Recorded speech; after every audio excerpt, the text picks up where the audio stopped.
napakaganda ng Bad Bearing 2. So,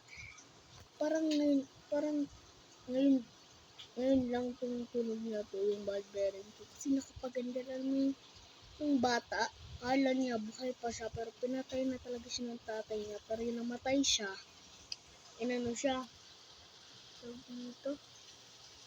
binuhay siya. Nabuhay siya, tsaka binulto niya tatay na pin. Pagkatapos yung tatay niya, hindi kasi natatakot. Pagkatapos wala na, linibing nahuli ni tatay. Tapos wala, umiyak na kaya grabe guys ko, kasana naman yun.